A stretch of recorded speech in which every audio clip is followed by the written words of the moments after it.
કેમ છો બધા મજામાં ને તમારા બધાનું સ્ટડી ટેલર ધ હાર્દિકમાં ખૂબ જ સ્વાગત છે। આજે આપણે ઇકોનોમીનો બીજો એક અતિ મહત્ત્વનો લેક્ચર જોઈશું કે જેમાં તમને ઇકોનોમીની બેઝિક કોન્સેપ્ટ સમજાવવાની કોશિશ કરીશ। આપણે ઘણી બધી વાર જે આરબીઆઈની મોનિટરી પોલિસી કમિટી એટલે કે એમપીસી મોનિટરી પોલિસી કમિટી વિશે તો વાત કરેલી છે। તમને ખ્યાલ હશે કે એની અંદર આરબીઆઈ અને સરકાર બંનેના માણસો હોય છે। આરબીઆઈ તરફથી 3 વ્યક્તિઓ હોય છે, સરકાર તરફથી 3 વ્યક્તિઓ હોય છે। અને ત્યારે આપણે ઘણી બધી વાર એ પણ વાત કરેલી છે કે મોનિટરી પોલિસી કમિટી એનું એકમાત્ર મુખ્ય કાર્ય છે। થોડા સમય પહેલાં અગર ભૂતકાળની વાત કરીએ તો ભૂતકાળમાં કેવું હતું કે મોનિટરી પોલિસી કમિટીના અલગ અલગ કાર્ય હતા। એ માર્કેટની અંદર 2-3 અલગ અલગ વસ્તુ નિયંત્રણ રેગ્યુલેટ કરવાનું કાર્ય કરતું હતું। પરંતુ પછી રઘુરામ રાજ્યને એ બધા આવી ગયા, ગવર્નર બની ગયા। એની પછી વચ્ચે એક વસ્તુ ફિક્સ કરી નાખી કે હવે મોનિટરી પોલિસી કમિટીએ માત્ર એક જ કાર્ય કરવાનું।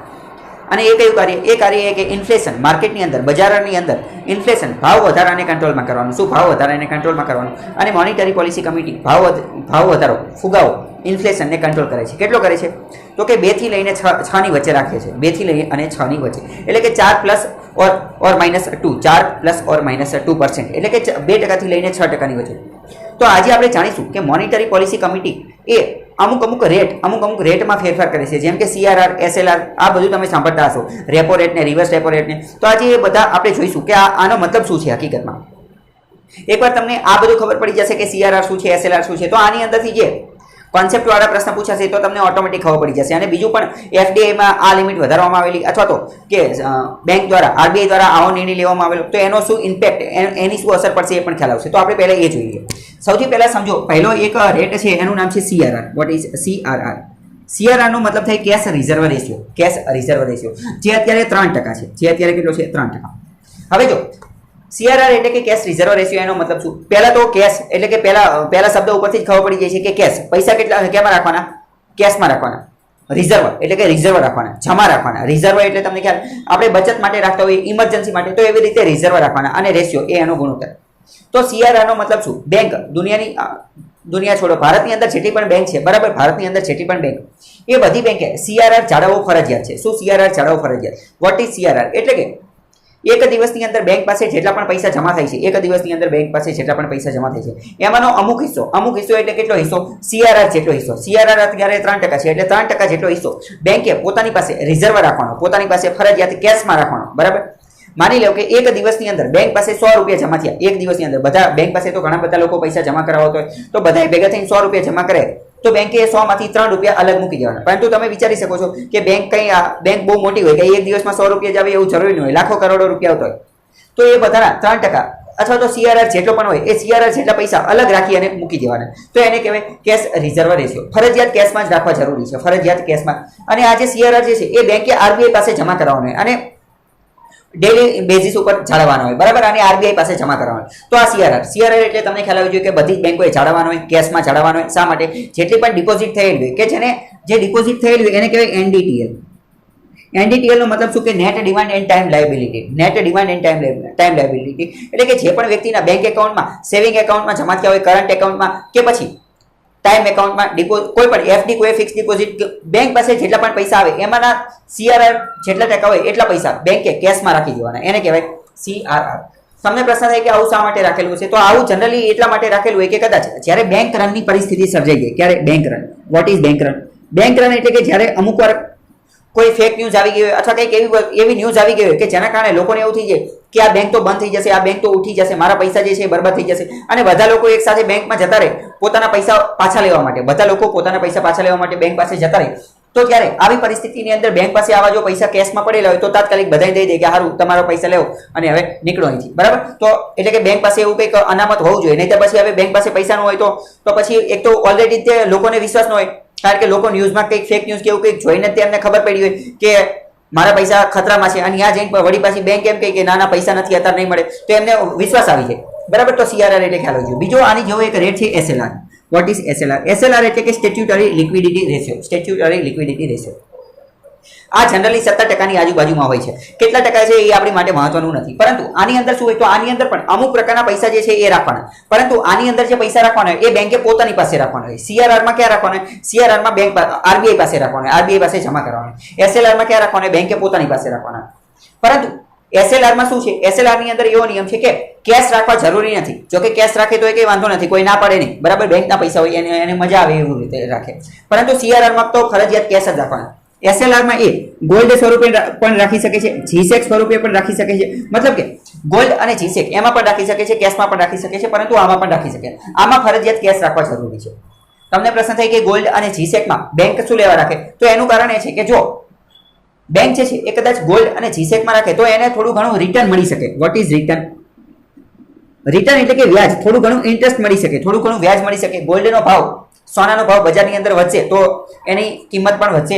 જીસેક ગવર્મેન્ટ સિક્યુરિટીમાં ઇન્વેસ્ટ કરશે તો એને થોડું ઘણું વ્યાજ કે એવું કંઈક મળશે, બરાબર.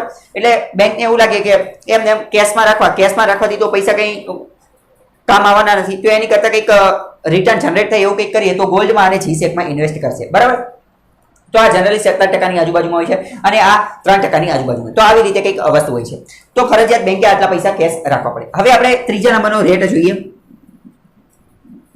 Repo rate. શું છે રેપો રેટ? રેપો રેટ જે છે એનું ફૂલ ફોર્મ હકીકતમાં તો રીપર્ચેસિંગ રેટ છે. શું? રીપર્ચેસિંગ.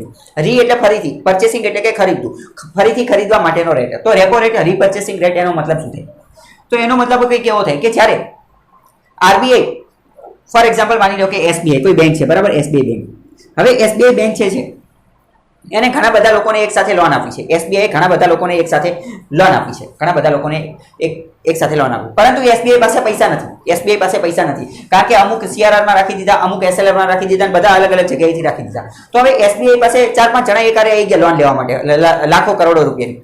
તો SBI લોન આપી છે તો એ શું કરી શકે? તો SBI પાસે પૈસા નથી, તો SBI એવા કેસમાં RBI પાસેથી લોન લઈ શકે. શું કરી શકે? RBI પાસેથી લોન. તો RBI જે છે એ SBI ને લોન આપી દેશે, હારું મજા કરો, જાઓ લઈ જાઓ. પરંતુ RBI કઈ મફતમાં, ફ્રીમાં લોન નહીં આપે. RBI SBI ને જે પૈસા લોનમાં આપશે તો એનું કંઈક વ્યાજ ચાર્જ કરશે, એનું કંઈક ઇન્ટરેસ્ટ ચાર્જ કરશે. શું કરશે? વ્યાજ કંઈક ચાર્જ કરશે. અને એ જે વ્યાજ લેવામાં આવશે RBI દ્વારા બેંક પાસેથી, જે વ્યાજ લેવામાં આવશે એને જ કહેવાય રેપો રેટ. શું કહેવાય? RBI દ્વારા બેંક પાસે જે વ્યાજ લેવામાં આવે એને શું કહેવાય? Repo rate. એને શું કહેવાય? Repo rate. હવે બીજો પ્રશ્ન એ છે તો RBI આ SBI ને પૈસા આપશે તો RBI પાસે પૈસા ક્યાંથી આવતા હશે? કારણ કે હવે માની લો કે SBI ને HDFC ને ICICI ને દેના બેંક ને બેંક ઓફ બરોડા ઘણી બધી દુનિયાની બેંકો છે, એ બધી બેંકો એક સાથે RBI પાસે પૈસા ઉધાર લેવા માટે જતી રહી, તો RBI પાસે પૈસા ક્યાંથી આવતા હશે? તો તમને કદાચ એવું લાગશે કે RBI તો ખુદ નોટ છાપે છે, ખુદ પૈસા છાપે છે, તો એની પાસે પૈસા પડેલા જતા હશે. અથવા તો તમને એવું લાગતું હશે કે RBI તાત્કાલિક નવી નોટ છાપી અને તરત આપી દેતી હશે. તો પહેલા તો બીજો જવાબ તો બિલકુલ ખોટો છે કે RBI તાત્કાલિક નોટ છાપી અને પછી પૈસા આપે એવું ન હોય, બરાબર. અને બીજું, RBI પાસે જે છે એ નોટ ખુદ છાપે છે એટલે એની પાસે પૈસા હોય એવું જરૂરી નથી. પરંતુ RBI પાસે પૈસા ક્યાંથી આવે એ હવે આપણે સમજીએ. મેં તમને પહેલા જ કીધું કે CRR જે 3% જે છે, CRR 3%. CRR માં શું હોય કે બેંકોએ પૈસા RBI પાસે જમા કરાવવાના હોય, તો બધી બેંકોએ RBI પાસે પૈસા જમા કરાવેલા, તો એ પૈસા તો RBI પાસે પડેલા જ હોય. એટલે એ પૈસામાંથી RBI જે છે આ રેપો રેટ સ્વરૂપે અલગ અલગ બેંક આવે લોન લેવા માટે, તો કે જાઓ લઈ જાઓ, એવી રીતે લોન આપી દે. તો રેપો રેટ એટલે શું? બેંક જ્યારે RBI પાસે લોન લેવા જાય અને RBI એને જે વ્યાજ દરે લોન આપે એને કહેવાય રેપો રેટ. આની જેવો બીજો રેટ છે રિવર્સ રેપો રેટ. શું છે? Reverse repo rate. Reverse repo રેટનો મતલબ શું થાય? તો રિવર્સ રેપો રેટનો મતલબ એવો થાય કે માની લો કે SBI છે, SBI પાસે કદાચ મંદીનો માહોલ છે, એવું માની લે કે માર્કેટની અંદર મંદીનો માહોલ છે, કોઈ લોન લેવા જ આવતું નથી, કોઈ લોન લેવા આવતું જ નથી. જેમ કે અત્યારે કોવિડ છે, બરાબર, લોકો ડિમાન્ડ જ કરતા નથી, કઈ વસ્તુ કોઈ ખરીદતું જ નથી, કોઈ ડિમાન્ડ જ કરતા નથી, તો કોઈ ઉદ્યોગવાળા લોન લેવા આવતા નથી, બિઝનેસમેન લોન લેવા આવતા નથી. તો પછી SBI કોઈ બેંકને એવું લાગે કે મારા પૈસા તો એમને પડેલા ધૂળ ખાય છે અથવા તો એમને કાટ ખાય છે, તો આ પૈસાનું મારે કંઈક કરવું જોઈએ, ક્યાંક ઇન્વેસ્ટ કરવા જોઈએ. તો બેંક શું કરે? બેંક એમ કે અહીંયા ને રાખવા, એની કરતા લઈને હું RBI પાસે જમા કરાવી દઉં. તો જ્યારે બેંક જે છે એ પોતાના બાકી રહેલા પૈસા અથવા વધેલા પૈસા જે છે એ RBI પાસે જમા કરાવે. જ્યારે બેંક RBI પાસે જમા કરાવે, ત્યારે RBI એમ કે હારું હાલો તમે અમારા પાસે પૈસા મૂકી દો, તો થોડુંક વ્યાજ લઈ જાઓ, તો થોડુંક વ્યાજ આપે. ત્યારે RBI જે છે એ SBI ને વ્યાજ આપે છે, RBI એ બેંકને વ્યાજ આપે છે. એને શું કહે? Reverse repo rate. શું કહે? Reverse repo rate. પરંતુ અહીંયા તમારે એક મહત્વની વસ્તુ યાદ રાખવાની છે, શું કે બેંક જે છે એ RBI ને લોન આપતી નથી. બેંક જે છે એ RBI ને લોન નથી આપતી, પરંતુ બેંક પાસે વધારાના પૈસા છે, બેંક પાસેથી કોઈ લોન લેવા આવતું નથી, અથવા તો એની પાસે વધારાના પૈસા પડી રહેલા છે, એને ક્યાંયથી રિટર્ન જનરેટ થતું નથી, એટલે એ પોતાના પૈસા જે છે એ RBI પાસે જમા કરાવે છે અથવા તો RBI પાસે પાર્ક કરે છે, લોન આપતી નથી. RBI બેંકોની બેંક છે, એને કઈ લોન લેવાની જરૂર ન પડે, બરાબર. તો RBI ને લોન આપતી નથી, પરંતુ એસબીઆઈ અથવા તો અન્ય બેંક આરબીઆઈ પાસે પોતાના વધારાના પૈસા સરપ્લસ મની, જેને ઇંગ્લિશમાં કહેવાય સરપ્લસ મની, એ અહીંયા પાર્ક કરે છે, અહીંયા જમા કરાવે છે. તો આરબીઆઈ એમ કે હારું હાલો મોજ કરો, થોડુંક વ્યાજ લઈ જાઓ, તો એને શું કહેવાય? એને કહેવાય રિવર્સ રેપો રેટ. બરાબર. તો આરબીઆઈ જે વ્યાજ આપે એ. બરાબર. તો આ બંને વસ્તુ તમને ખબર હોય છે. હવે જો જનરલી અહીંયા તમે એક વસ્તુ સમજો કે રેપો રેટ અને રિવર્સ રેપો રેટ આ બંનેમાં ઓછું કોણ હશે? બંનેની અંદર ઓછું હશે reverse repo rate. Reverse repo rate ઓછો હશે. કેમ? કારણ કે જ્યારે બેંક જે છે આરબીઆઈ પાસે પૈસા લેવા જશે, પૈસા ઉધાર લેવા પાસે, જ્યારે બેંક આરબીઆઈ પાસે પૈસા લેવા માટે જશે તો આરબીઆઈ વધારે ઇન્ટરેસ્ટ રેટ, વધારે વ્યાજ ચાર્જ કરશે. પરંતુ બેંક જ્યારે આરબીઆઈ પાસે પૈસા જમા કરાવવા જશે, જ્યારે આરબીઆઈ પાસે પૈસા જમા કરાવવા જશે તો આરબીઆઈ ઓછું વ્યાજ આપશે. કેમ ઓછું વ્યાજ આપશે? આરબીઆઈ તો ચોખ્ખું જ કે અમે ક્યાં કીધું કે તમે અમારા પાસે પૈસા જમા કરાવો. બેંકને એવું લાગે છે કે મારે કોઈ લોન લેવા આવતું નથી, એટલે મારે આરબીઆઈ પાસે પૈસા જમા કરાવવા જવું છે. આરબીઆઈ તો કહેતી નથી કે તમે અમારી પાસે આવીને પૈસા જમા કરાવો. એટલે આરબીઆઈ જે છે એ ઓછું વ્યાજ આપશે. પરંતુ જ્યારે આરબીઆઈ લોન આપશે તો વધારે વ્યાજ ચાર્જ કરશે. એટલે એવું સમજી શકો કે રેપો રેટ જે છે એ વધુ હોય અને રિવર્સ રેપો રેટ જે છે એ ઓછો હોય. બરાબર. તો આટલો કોન્સેપ્ટ તમને ખ્યાલ આવી ગયો હશે. હવે અમુક કોન્સેપ્ટ વાળા પ્રશ્ન પૂછે એ આપણે સમજીએ કે કોન્સેપ્ટ વાળા પ્રશ્ન, પરંતુ એની પહેલા આપણે એક બીજો મહત્વનો મુદ્દો સમજીએ. 5મા નંબરનો એક ઓએમઓ. ઓએમઓ એટલે શું? ઓએમઓ નો મતલબ થાય ઓપન માર્કેટ ઓપરેશન. શું થાય? Open market operation. કે જેના અંતર્ગત શું કરવામાં આવે? જેના અંતર્ગત RBI, reserve bank of India બે પ્રકારના કાર્ય કરી શકે. શું? કાં તો ગવર્મેન્ટ સિક્યુરિટી વેચે અને કાં તો ગવર્મેન્ટ સિક્યુરિટી ખરીદે. શું કરે? ગવર્મેન્ટ સિક્યુરિટી વેચવાનું કાર્ય કરે અથવા તો ગવર્મેન્ટ સિક્યુરિટી ખરીદવાનું કાર્ય કરે. હવે માની લો કે આરબીઆઈ જે છે એ જીસેક વેચવાનું કાર્ય કરે. જો આરબીઆઈ ગવર્મેન્ટ સિક્યુરિટી વેચે તો ગવર્મેન્ટ સિક્યુરિટી શું છે? એક પ્રકારનું કાગળ છે કે જે સરકાર દ્વારા, એક સરકારનું જે રાજપત્ર હોય એના દ્વારા એની ઉપર લખેલું એક પ્રકારનું કાગળ જ છે એવું સમજો. હકીકતમાં તો બધી વસ્તુ કાગળ જ છે, નોટે એક કાગળ જ છે. બરાબર. 2000 ની બધું કાગળ જ છે. બરાબર. તો એવી રીતે એવું જ એક કાગળ છે જીસેક ગવર્મેન્ટ સિક્યુરિટી, પરંતુ એ ભારતના રાજપત્ર, ભારતનું સરકારનું લોન્ચ કરવામાં આવેલું હોય રાજપત્ર, એની અંદર લખેલું હોય તો ગવર્મેન્ટ સિક્યુરિટી. તો જો આરબીઆઈ જીસેક ગવર્મેન્ટ સિક્યુરિટી વેચે તો શું થશે? જીસેક જે છે એ લેવાવાળા જે કોઈ પણ વ્યક્તિ ખરીદશે એના હાથમાં ગવર્મેન્ટ સિક્યુરિટી આવશે.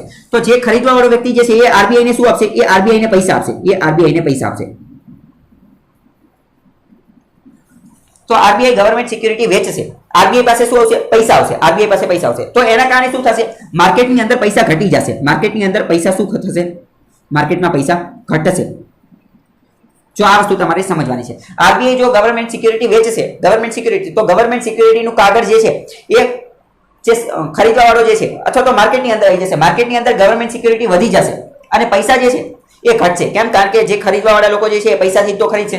તો આવું ગવર્મેન્ટ સિક્યુરિટી આરબીઆઈ વેચવાનું કાર્ય ક્યારે કરે? તો જ્યારે માર્કેટની અંદર પૈસાનો સપ્લાય વધી ગયો હોય, જ્યારે મની સપ્લાય વધી ગયો હોય અને મની સપ્લાય વધી ગયો હોય ત્યારે તે જનરલી ભાવ વધારો થાય. મની સપ્લાય વધેલો હોય ત્યારે ભાવ વધારો થાય. હવે ભાવ વધારો કઈ રીતે થાય એનું પણ આપણે સમજીએ. માની લો કે કોઈ એક ટામેટા જે છે બરાબર એના 10 રૂપિયા છે, 10 રૂપિયાના કિલો ટામેટા છે. બરાબર. પરંતુ હવે બધા પાસે 10 રૂપિયા છે, બધા પાસે ઘણા બધા પૈસા આવી ગયા છે, 100, 1000, કરોડ, ઘણા બધા પૈસા આવી ગયા છે. તો હવે બધા એક સાથે આ ટામેટા લેવા આવશે તો આ ટામેટાની જે માત્રા જે છે એ તો નિશ્ચિત છે, એની ક્વોન્ટિટી, એની માત્રા તો નિશ્ચિત છે. તો હવે બધાને તો વેચી શકાશે નહીં. એટલે વેચવાવાળો શું કરશે? આનો ભાવ વધારી દેશે. કે 10માં દેતા હતા તો કે 15, 20 એવી રીતે વધારતો રહેશે. તો મતલબ કે ભાવ વધારો ક્યારે થાય? જ્યારે લોકોની પાસે પૈસા વધી જાય. લોકોની પાસે પૈસા વધી જાય તો ભાવ વધારો થઈ જાય. બરાબર છે.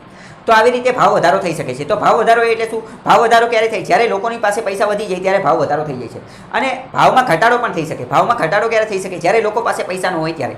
તો હવે જો જ્યારે માર્કેટમાં પૈસા વધી જશે એટલે લોકો પાસે પૈસા વધી જશે, લોકો પાસે પૈસા વધી જશે અને એના કારણે ભાવ વધારો થયો છે. તો આરબીઆઈ શું કરશે? આરબીઆઈ ગવર્મેન્ટ સિક્યુરિટી વેચશે. ગવર્મેન્ટ સિક્યુરિટી કઈ રીતે વેચશે? ઓપન માર્કેટ ઓપરેશન કરીને. તો ગવર્મેન્ટ સિક્યુરિટી વેચશે એટલે માર્કેટમાંથી પૈસા ઘટી જશે. હવે ઓએમઓમાં માત્ર ઓપન માર્કેટ ઓપરેશનની અંદર આરબીઆઈ માત્ર ગવર્મેન્ટ સિક્યુરિટી વેચે એવું નથી. આરબીઆઈ ગવર્મેન્ટ સિક્યુરિટી ખરીદી પણ શકે. તો હવે આરબીઆઈ જે છે એ ગવર્મેન્ટ સિક્યુરિટી ખરીદે એના કારણે શું થાય? તો આરબીઆઈ ગવર્મેન્ટ સિક્યુરિટી ખરીદશે. તો આરબીઆઈ ગવર્મેન્ટ સિક્યુરિટી ખરીદી હશે તો આરબીઆઈ પૈસા આપવા પડશે. તો આના કારણે શું થશે? માર્કેટમાં પૈસા વધશે. માર્કેટમાં શું થશે? માર્કેટમાં રૂપિયાનું પ્રમાણ વધશે. આની અંદર શું થશે? માર્કેટમાં જે રૂપિયાનું પ્રમાણ જે છે એ ઘટશે. કારણ કે ગવર્મેન્ટ સિક્યુરિટી આરબીઆઈ વેચે છે. બરાબર. તો ગવર્મેન્ટ સિક્યુરિટી માર્કેટમાં આવી જશે અને રૂપિયા આરબીઆઈ પાસે જતા રહેશે. જ્યારે આમાં એની કરતાં ઊંધું થશે. જ્યારે આરબીઆઈ ગવર્મેન્ટ સિક્યુરિટી ખરીદશે તો આરબીઆઈને ખરીદવા માટે પૈસા જોશે તો માર્કેટમાં રૂપિયા વધશે. તો આવું જનરલી ક્યારે થાય? જ્યારે માર્કેટમાં પૈસા ન હોય. જ્યારે માર્કેટમાં પૈસા ન હોય, જેમ કે અત્યારે કોવિડની મહામારી ચાલી રહી છે. બરાબર. તો લોકો કંઈ મંદીનો માહોલ, રિસેશનનો માહોલ છે, લોકો કંઈ ખરીદતા જ નથી, લોકો પાસે પૈસા નથી. તો આવા કેસની અંદર આરબીઆઈ શું કરે? જીસેક ખરીદવાનું કાર્ય કરે. આમાં શું કરે? જીસેક ખરીદે તો ગવર્મેન્ટ સિક્યુરિટી આરબીઆઈ ખરીદે તો એના કારણે શું થાય કે માર્કેટની અંદર થોડા ઘણા પૈસા આવે. તો આ આખો કોન્સેપ્ટ તમને ખબર જો આ એક ગ્રાફિકની મદદથી તમે બધું જ પિક્ચર એટલે કે ચિત્ર સ્વરૂપે બધું જ સરળતાથી સમજી શકશો. આ સેન્ટ્રલ બેંક છે, આ સેન્ટ્રલ બેંક છે, અહીંયા આરબીઆઈનો લોગો છે બરાબર, અને આ બેંક છે, આ બેંક છે બરાબર, આ બેંક છે અને આ આરબીઆઈ છે. તો હવે આ ગવર્મેન્ટ સિક્યુરિટી જે છે, આ બેંકવાળા લોકો ગવર્મેન્ટ સિક્યુરિટી આરબીઆઈને આપે છે. બેંકવાળા શું કરે છે? આ બેંકવાળા ગવર્મેન્ટ સિક્યુરિટી આરબીઆઈને આપે છે, અથવા તો બેંકવાળા આરબીઆઈને ગવર્મેન્ટ સિક્યુરિટી વેચે છે. એવું કહી શકાય કે બેંકવાળા આરબીઆઈને ગવર્મેન્ટ સિક્યુરિટી વેચે છે, અથવા તો એવું કહી શકાય કે આરબીઆઈ જે છે એ બેંક પાસેથી ગવર્મેન્ટ સિક્યુરિટી ખરીદે છે. જો આ તીર ઉપરથી આપણને ખબર પડી જાય કે ગવર્મેન્ટ સિક્યુરિટી બેંક પાસેથી જઈ અને ક્યાં આરબીઆઈ પાસે જતી રહી છે. તો જ્યારે બેંકવાળા આરબીઆઈને ગવર્મેન્ટ સિક્યુરિટી વેચશે તો આરબીઆઈ પૈસા આપવા પડશે. તો પૈસા જે છે આ બાજુ આવશે. પૈસા કોની પાસે આવશે? બેંક પાસે આવશે. અને જેવા બેંકમાં પૈસા આવશે તો બેંક બીજા બધાને લોન આપશે ને એવું બધું કરશે. તો બેંક પાસે આવેલા પૈસા ધીમે ધીમે પબ્લિક સુધી પહોંચી જશે. શું થશે? પબ્લિક સુધી. એટલે એના કારણે હાઈ મની સપ્લાય, પૈસા જે છે એનું પ્રમાણ વધી જશે. અને પૈસાનું પ્રમાણ વધી જશે એના કારણે લો ઇન્ટરેસ્ટ રેટ, વ્યાજનો દર પણ ઓછો જોવા મળશે. વ્યાજનો દર પણ ઓછો જોવા મળશે. આ પરિસ્થિતિ ક્યારે થશે? આ પરિસ્થિતિ ત્યારે થશે જ્યારે બેંક પોતાની ગવર્મેન્ટ સિક્યુરિટી આરબીઆઈને વેચશે, અથવા તો જ્યારે આરબીઆઈ બેંક પાસેથી ગવર્મેન્ટ સિક્યુરિટી ખરીદવાનું કાર્ય કરશે. એનો બિલકુલ વિરુદ્ધ કેસ અહીંયા થશે. જો આ પ્રકારનો કેસ ક્યારે થશે? તો કે કંટ્રોલ રિસેશન એટલે કે મંદીના માહોલને કંટ્રોલ કરવા માટે. મંદીનો માહોલ હશે ત્યારે માર્કેટમાં પૈસા નહીં હોય તો માર્કેટમાં પૈસા વધી જશે. મંદીનો માહોલ હશે ત્યારે ઓછા વ્યાજદરની પણ જરૂર હશે, તો એવું બધું થઈ જશે આના કારણે.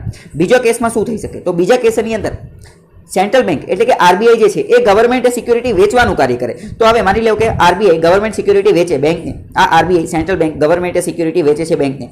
તો એ વેચશે તો બેંક જે છે એને પૈસા આપવા પડશે આરબીઆઈને. તો એના કારણે બેંક પાસેના પૈસા ક્યાં જતા રહેશે? આરબીઆઈ પાસે. અને બેંક પાસેના પૈસા હશે એ હકીકતમાં પબ્લિકના જ પૈસા હશે. તો એના કારણે શું થશે? માર્કેટની અંદરથી પૈસાનું પ્રમાણ ઓછું થઈ જશે, લો મની સપ્લાય થઈ જશે. કેમ? કારણ કે બધા પૈસા તો આરબીઆઈ પાસે જતા રહેશે અને માર્કેટમાં શું આવી જશે? અથવા તો બેંકમાં શું આવી જશે?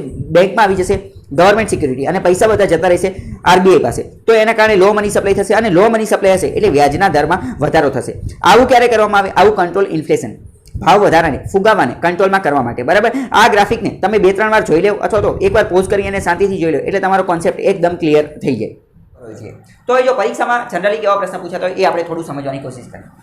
પ્રશ્ન પહેલા તો એવો પૂછે કે જો ભાવ વધારો છે એટલે કે ઇન્ફ્લેશન છે, તો ભાવ વધારાને કંટ્રોલ કરવા માટે ભાવ વધારાને કંટ્રોલ કરવાનું કાર્ય કોણ કરે છે? મેં તમને પહેલા જ કહી દીધું કે એ કાર્ય કરે છે એમપીસી, મોનેટરી પોલિસી કમિટી, જે આરબીઆઈના ગવર્નર દ્વારા હેડ કરવામાં આવે છે. તો એમપીસી ભાવ વધારાને કંટ્રોલ કરવા માટે આમાંથી શું કરી શકશે? શું સીઆરઆરમાં વધારો કરશે કે ઘટાડો કરશે? એસએલઆરમાં વધારો કરશે કે ઘટાડો કરશે? આરઆરમાં વધારો કરશે કે ઘટાડો કરશે? રેપો રેટમાં વધારો કરશે કે ઘટાડો કરશે? એવો પ્રશ્ન પૂછાય. તો આપણે શું કઈ રીતે એને ડીલ કરી શકીએ એ સમજીએ. પહેલા તો જો ભાવ વધારો ક્યારે થયો છે? ભાવ વધારો થયો એનો મતલબ શું? કે લોકો પાસે પૈસા વધી ગયા છે, લોકો પાસે પૈસાનું પ્રમાણ વધી ગયું છે, અથવા તો માર્કેટમાં પૈસાનું પ્રમાણ વધી ગયું છે, માર્કેટમાં બજારમાં પૈસાનું પ્રમાણ વધી ગયું છે. તો એને સમતોલ કરવું પડશે. માર્કેટમાં જે પૈસાનું પ્રમાણ વધી ગયું છે એ ઓછા કરવા પડશે. માર્કેટમાંથી પૈસા પાછા ખેંચી લેવા પડશે. બરાબર, માર્કેટમાંથી પૈસા શું કરવા પડશે? પાછા ખેંચી લેવા પડશે. મતલબ કે બજારમાં, માર્કેટની અંદર લિક્વિડિટી, પૈસાની લિક્વિડિટી વધી ગઈ છે, એ ઓછી કરવી પડશે. તો ઓછી કઈ રીતે થઈ શકે એ જોઈએ. જો સીઆરઆરમાં વધારો કરી દેવામાં આવે, તો માર્કેટમાંથી પૈસા ઓછા થઈ શકે? તો કે હા થઈ શકે. કેમ? કારણ કે 3% છે, 3%. તો માની લો કે બેંક પાસે 100 રૂપિયાની લોન આવેલી છે, તો પહેલા 3 રૂપિયા બેંકે આરબીઆઈ પાસે જમા કરાવવા દેતા હતા. હવે માની લો કે 3% થી વધારીને 30% કરી નાખો, તો પહેલા 100 માંથી 3 રૂપિયા તે એસબીઆઈ અથવા તો જે તે બેંક જે છે આરબીઆઈ પાસે જમા કરાવવા દેતા હતા. હવે 100 માંથી માની લો કે 3 નો 30% કરી નાખો, તો હવે 30 રૂપિયા જમા કરાવવા દેશે. મતલબ કે માર્કેટમાંથી ઓટોમેટિક પૈસા ઓછા થઈ જશે, અને આ જે વધારાના પૈસા ક્યાં? આરબીઆઈ પાસે જતા રહેશે. મતલબ કે સીઆરઆરમાં વધારો કરીએ તો ભાવ વધારાને કંટ્રોલ કરી શકાય. બીજું જોઈએ એસએલઆરનો કેસ જોઈએ. તો શું એસએલઆરમાં વધારો કરીએ તો ભાવ વધારાને કંટ્રોલ કરી શકાય? તો એ જોઈએ. તો હા, એસએલઆરમાં વધારો કરીએ તો પણ ભાવ વધારાને કંટ્રોલ કરી શકાય. કઈ રીતે? માની લો કે તો હવે કદાચ કોઈ બેંક જે છે, બેંક પાસે 100 રૂપિયા ડિપોઝિટ આવેલા છે, બધા લોકોએ ભેગા થઈ અને બેંકને 100 રૂપિયા ડિપોઝિટ આપેલી છે. તો એસએલઆરમાં મેં તમને શું કીધું હતું કે એસએલઆર પણ એ એવો ભાગ છે કે જેણે બેંક જે છે એણે અમુક ટકા પૈસા પોતાની પાસે રાખવાના, પરંતુ એ કેશમાં રાખવા જરૂરી નથી. ગોલ્ડ અથવા જીસેકમાં પણ રાખી શકે, પરંતુ એ રાખવા ફરજિયાત છે. બરાબર, તો માની લો કે 100 રૂપિયા છે અને પહેલા માની લો કે 17%ની આજુબાજુ હતો, તો પહેલા 100 માંથી 17 રૂપિયા બેંકે પોતાની પાસે રાખવા પડતા હતા. એ કોઈને લોનમાં નહોતું આપી શકતું. અને માની લો કે હવે 100 ના આ એસએલઆર વધારીને 50% કરી નાખો, તો 100 માંથી હવે 50 રૂપિયા એને રિઝર્વ રાખી દેવાના. 50 રૂપિયાની લોન કોઈને આપી ન શકે. મતલબ કે માર્કેટની અંદર પૈસાનું પ્રમાણ ઘટશે, મની સપ્લાય ઘટશે. તો સીઆરઆરમાં વધારો કરી શકે, એસએલઆરમાં વધારો કરી શકે. હવે રેપો રેટનો કેસ જોઈએ. જો રેપો રેટમાં વધારો કરે તો શું થાય? તો હવે જો રેપો રેટમાં વધારો કરશે, રેપો રેટનો મતલબ શું કે જ્યારે બેંક આરબીઆઈ પાસે લોન લેવા જશે અને આરબીઆઈ જે વ્યાજ દરે લોન આપશે એ, તો જો રેપો રેટમાં વધારો કરશે, રેપો રેટમાં વધારે તો બેંક જે છે આરબીઆઈ પાસે લોન લેવાની છે, કારણ કે અથવા તો પહેલા જેટલી લેતી હશે એની કરતાં ઓછી લેશે. રેપો રેટનો મતલબ શું? રેપો રેટનો મતલબ એ કે બેંક આરબીઆઈ પાસે લોન લેવા જાય તો માની લો કે પહેલા 5% દરે આરબીઆઈ જે છે એ એસબીઆઈને લોન આપી હતી, કેટલા? 5% દરે. પરંતુ હવે 5%થી વધારી અને 10% કરી નાખ્યું તો હવે એસબીઆઈ અથવા બેંક વિચારશે કે 5% લેતા હતા ત્યારે સારું હતું, હવે તો વધી ગયા છે તો હવે લોન લેવી નથી.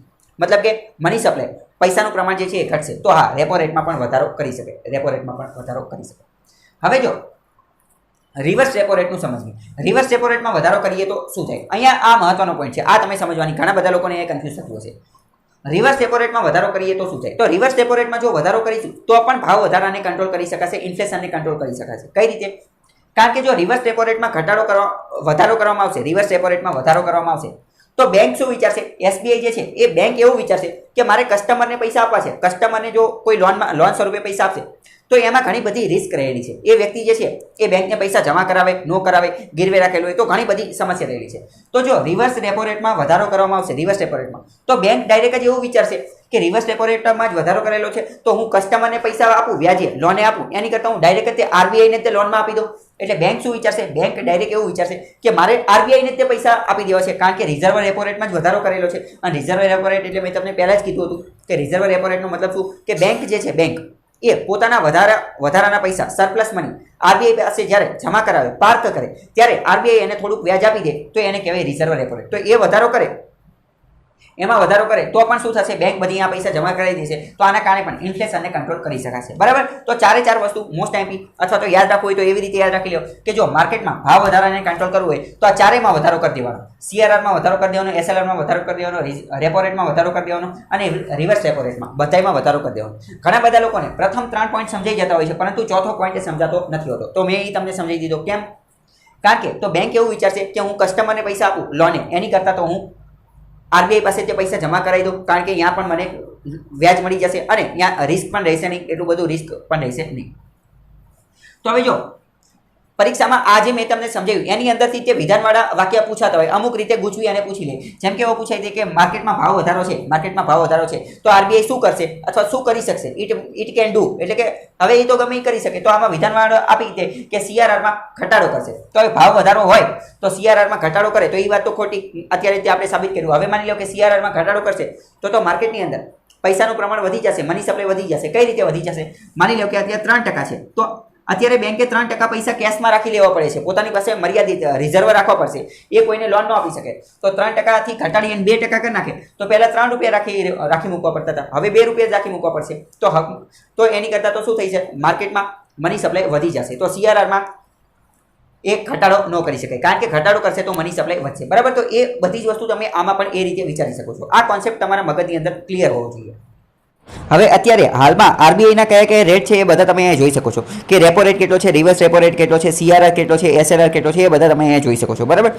હવે તમે એક વસ્તુ એટલી યાદ રાખો, શું તો કે જ્યારે પણ આરબીઆઈ દ્વારા અથવા મોનેટરી પોલિસી કમિટી દ્વારા માર્કેટમાંથી પૈસાનું પ્રમાણ ઓછું કરવું હશે, માર્કેટમાંથી પૈસાનું પ્રમાણ ઘટાડવું હશે. બરાબર? માર્કેટમાં પૈસાનું પ્રમાણ ઘટાડવું હશે એટલે કે ભાવ વધારાને કંટ્રોલ કરવો હશે, ભાવ વધારાને કંટ્રોલ કરવો છે તો એ શું કરશે? એ આ બધામાં વધારો કરી નાખશે. રેપો રેટમાં વધારો કરી શકે, રિવર્સ રેપો રેટમાં વધારો કરી શકે, બેંક રેટમાં, સીઆરઆરમાં અને એસએલઆરમાં બધાની અંદર વધારો કરી શકે. બરાબર? હવે જો એટલું તમે યાદ રાખી લો કે જ્યારે ભાવ વધારાને કંટ્રોલ કરવો હશે તો ભાવ વધારાને કંટ્રોલ કરવા માટે શું કરવું પડે? માર્કેટમાંથી પૈસાનું પ્રમાણ ઘટાડવું પડે. તો માર્કેટમાંથી પૈસાનું પ્રમાણ ઘટાડવા માટે એ આ બધામાં વધારો કરી શકે. Repo rate, reverse repo rate, CRR અને એસએલઆર. બરાબર? જો અત્યારે મેં તમને સમજાવી દીધેલું છે પરંતુ જો તમને ન સમજાય તો ખાલી અત્યાર માટે એટલું યાદ રાખી લો, એટલો રટ્ટો મારી લો કે ભાવ વધારાને કંટ્રોલ કરવો હશે તો માર્કેટમાંથી પૈસાનું પ્રમાણ ઘટાડવું હશે અને માર્કેટમાંથી પૈસાનું પ્રમાણ ઘટાડવું હોય તો CRR, SLR, repo rate, reverse repo rate બધામાં વધારો કરવો પડે. અને જો ભાવ વધારાને માર્કેટમાં પૈસાનું પ્રમાણ ઘટાડવું હોય તો આ કરવાનું. તો જો માર્કેટમાં પૈસાનું પ્રમાણ વધારવું હોય તો આ CRR, SLR, repo rate, reverse repo rate એ બધામાં ઘટાડો કરવાનો. બરાબર? આ એકબીજાની વિરોધી વાઇસે વર્સા છે. તો એ તમે યાદ રહે, કોન્સેપ્ટ તમને સમજાણો હોય તો ઠીક છે. બાકી પ્રશ્ન જેવી રીતે આવે એવી રીતે તમારે વિચારી અને લખવાનું. બાકી અત્યારે મેં કીધું એવી રીતે તમે રટ્ટો મારી શકો છો કે જો ભાવ વધારો અને એને કંટ્રોલ કરવું હોય તો કઈ રીતે કરી શકો.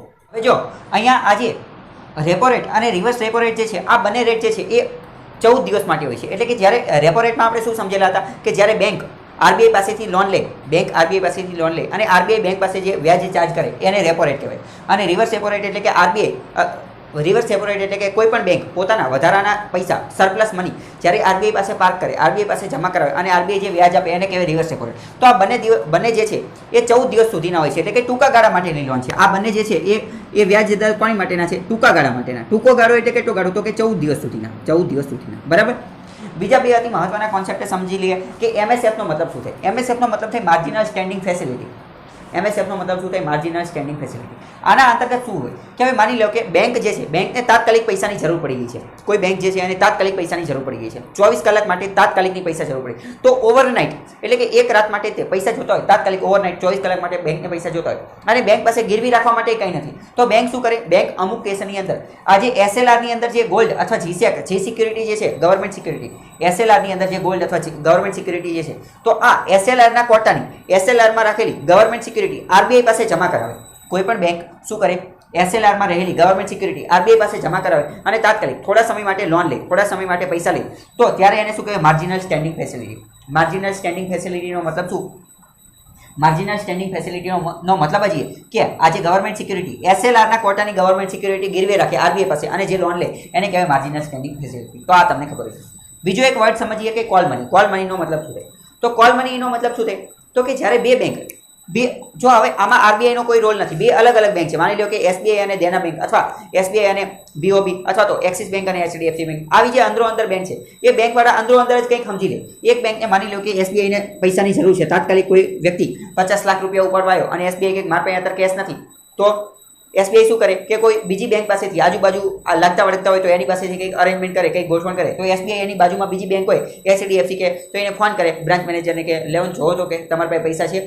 અને એ બંને વચ્ચે જો પરસ્પર આપસમાં સુલેહ થઈ જાય તો એ બેંક વચ્ચેનો જે વ્યવહાર થાય તો એ પણ કંઈક ચાર્જ તો કરશે, તો એને કહેવાય કોલ મની. શું કહે? એને કહેવાય કોલ મની. તો કોલ મની એટલે શું કહેવાય? બે અલગ અલગ બેંકની વચ્ચે જે વ્યવહાર થતો હોય તો એને કહેવાય કોલ મની. હવે આની જેવો તે એક બીજો શબ્દ છે બેંક રેટ. તો આપણે સમજીએ કે બેંક રેટ શું છે. તો બેંક રેટ અંતર્ગત શું હોય? બેંક રેટ અંતર્ગત પણ બેંક જે છે એ આરબીઆઈ પાસેથી લોન લે. બેંક રેટ અંતર્ગત પણ બેંક જે છે એ આરબીઆઈ પાસેથી લોન લે, પરંતુ આ જે લોન લે એ લાંબા ગાળાની હોય. આ શું હોય? લાંબા ગાળાની. રેપો રેટમાં શું હતું? રેપો રેટની અંદર એવું હતું કે જેની અંતર્ગત પણ બેંક જે છે આરબીઆઈ પાસેથી લોન લે, પરંતુ એ ટૂંકા ગાળાની એટલે કે 14 દિવસની. અને આ બેંક રેટમાં શું હોય કે બેંક કોઈ પણ માની લો કે એસબીઆઈ, દેના બેંક, કોઈ પણ બેંક એ આરબીઆઈ પાસેથી લોન લે, પરંતુ આ લોન લાંબા ગાળાની હોય. લાંબા ગાળાની એટલે કે 14 દિવસ કરતાં વધારની હોય. 14 દિવસ કરતાં વધારની હોય તો એ લાંબા ગાળાની હોય, તો એને કહેવાય બેંક રેટ. હવે અહીંયા બીજો પણ એક કોન્સેપ્ટ સમજવાનો છે. એ શું કે જ્યારે અહીંયા મેં તમને કીધેલું હતું કે રેપો રેટ અને રિવર્સ રેપો રેટ. તો રેપો રેટની અંદર જ્યારે બેંક આરબીઆઈ પાસેથી લોન લેવા જાય, માની લો કે એસબીઆઈને પૈસાની જરૂર પડી અને એ આરબીઆઈ પાસે જાય કે મારે લોન જોઈ છે, તો આરબીઆઈ અથવા તો બેંક જે આરબીઆઈ જે છે એ બેંકને તાત્કાલિક એમને લોન ન આપી દે. બેંકે પણ ત્યાં કંઈક વસ્તુ કોલેટરલ રાખવી પડે, કંઈક વસ્તુ ગીરવે રાખવી પડે. જેવી રીતે આપણે બેંક પાસે લોન લેવા જાવી અને આપણને એમ કહે કે કંઈક ગીરવે રાખો, સોનું રાખો કે મોબાઈલ રાખો કે બાઇક રાખો કે ગાડી રાખો કે ઘર રાખો, આપણી પાસે કંઈક ગીરવે રખાવે. તો એ જ રીતે બેંક જ્યારે આરબીઆઈ પાસે લોન લેવા જાય તો આરબીઆઈ પણ એની પાસે કંઈક ગીરવે રખાવે. તો બેંક ત્યારે એની પાસે શું ગીરવે રાખે? તો જ્યારે બેંક રેપો રેટના આધારે લોન લેવા જાય, રેપો રેટના આધારે લોન લેવા જાય, તો બેંક જે છે એ ગવર્મેન્ટ સિક્યુરિટી ગીરવે રાખે. શું કરે? ગવર્મેન્ટ સિક્યુરિટીની આ ગીરવે રાખે. અને મેં તમને કીધું હતું કે રેપો રેટનો મતલબ શું? રેપો રેટનો મતલબ છે કે રીપર્ચેસિંગ રેટ. એટલે ત્યારે બેંક જે છે એ આરબીઆઈ પાસે વસ્તુ ગીરવે રાખે અને પાછી આરબીઆઈને એવી બાંહેધરી પણ આપે કે રીપર્ચેસિંગ એટલે કે આરબીઆઈ એને એવું પણ કહે કે થોડા દિવસ પછી હું આના પૈસા જે છે એ પાછા લઈ લઈશ, આના પૈસા પાછા લઈ લઈશ. રીપર્ચેસ એટલે કે આ ગવર્મેન્ટ સિક્યુરિટી જે છે હું પાછી પરચેસ કરી લઈશ. ફરીથી સમજો. રેપો રેટની અંદર શું હતું કે બેંક પાસે શું હશે? બેંક ગવર્મેન્ટ સિક્યુરિટી લઈ અને જશે આરબીઆઈ પાસે, એટલે કે ગવર્મેન્ટ સિક્યુરિટી આરબીઆઈને વેચી દેશે, આરબીઆઈ એને પૈસા આપશે. પરંતુ જ્યારે બેંક એટલે કે એસબીઆઈ આરબીઆઈને ગવર્મેન્ટ સિક્યુરિટી આપશે ત્યારે સાથે સાથે એવું પણ કહેશે, શું કહેશે? એવું પણ કહેશે કે થોડા સમય પછી આ જ ગવર્મેન્ટ સિક્યુરિટી હું પાછી પણ ખરીદી લઈશ. એટલે કે રીપર્ચેસિંગની ગેરંટી પણ આપશે. અને અથવા તો એ બધું છોડો, રીપર્ચેસિંગની ગેરંટી આપશે પહેલી વસ્તુ એ. અથવા તો એટલું યાદ રાખો કે એમને એમ નહીં જાય, કોલેટરલ કંઈક વસ્તુ ગીરવે રાખવી પડશે. શું વસ્તુ ગીરવે રાખશે? એ ગીરવે રાખશે ગવર્મેન્ટ સિક્યુરિટી ગીરવે રાખશે. પરંતુ બેંક રેટ શું છે? તો બેંક રેટમાં માની લો કે કોઈ પણ બેંકને પૈસાની જરૂર છે, તો બેંક લોન લેવા માટે આરબીઆઈ પાસે જાય, પરંતુ બેંક પાસે કંઈ વસ્તુ ગીરવે રાખવા જેવી જ નથી, ગવર્મેન્ટ સિક્યુરિટી છે નહીં. અને એસએલઆરના કોટામાં રાખે તો આપણે વાત કરેલી કે એમએસએફ માર્જિનલ સ્ટેન્ડિંગ ફેસિલિટી. જો એસએલઆરના કોટાની ગવર્મેન્ટ સિક્યુરિટી લઈ અને લોન લે તો એને કહેવાય માર્જિનલ સ્ટેન્ડિંગ ફેસિલિટી. પરંતુ માની લો કે બેંક જે છે એણે આ એસએલઆરના કોટાની રાખી અને પણ લોન લઈ લીધી, MSF દરે પણ લોન લઈ લીધી, બધે લોન લઈ લીધી, તેમ છતાં પણ એને પૈસાની જરૂર પડી અને તાત્કાલિક પૈસાની જરૂર પડી. તો એવા કેસની અંદર જ્યારે બેંક કોઈ પણ કોલેટરલ વગર કાંઈ પણ વસ્તુ ગીરવે મૂક્યા વગર આરબીઆઈ પાસે લોન લે તો આરબીઆઈ એને જે વ્યાજદર આપે એને કહેવાય બેંક રેટ. અને બેંક રેટ જે છે એ લાંબા ગાળા માટે હોય, એટલે કે 14 દિવસ કરતાં વધારે સમય માટે હોય, એટલે લાંબા ગાળા માટે હોય. તો એ તમને ખબર હોય છે.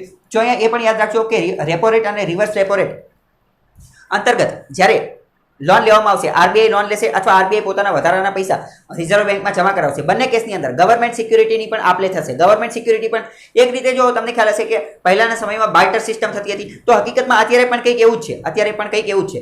આરબીઆઈ બેંકને પૈસા આપે, બેંક આરબીઆઈને પૈસા આપે, પરંતુ બેંક અને આરબીઆઈ વચ્ચે જ્યારે આ પ્રકારનો વ્યવહાર થાય તો પૈસાની સરખામણી કોની સાથે થાય? પૈસાની બાર્ટર સિસ્ટમ કોની સાથે થાય? ગવર્મેન્ટ સિક્યુરિટી સાથે. ગવર્મેન્ટ સિક્યુરિટી, બરાબર. આરબીઆઈ બેંક જે છે, બેંક એ આરબીઆઈ પાસે લોન લે, પરંતુ આરબીઆઈ કંઈક જમા કરાવવું પડે, કોલેટરલ રાખવું પડે, ગીરવે રાખવું પડે. શું રાખે? તો કે ગવર્મેન્ટ સિક્યુરિટી, બરાબર. એવી જ રીતે જ્યારે બેંક પોતાના વધારાના પૈસા જે છે એ આરબીઆઈ પાસે જમા કરાવે ત્યારે પણ આરબીઆઈ પોતાની ગવર્મેન્ટ સિક્યુરિટી બેંકને આપે. તો એનો પણ સાથે સાથે બાર્ટર થતું એવું સમજી લેવું.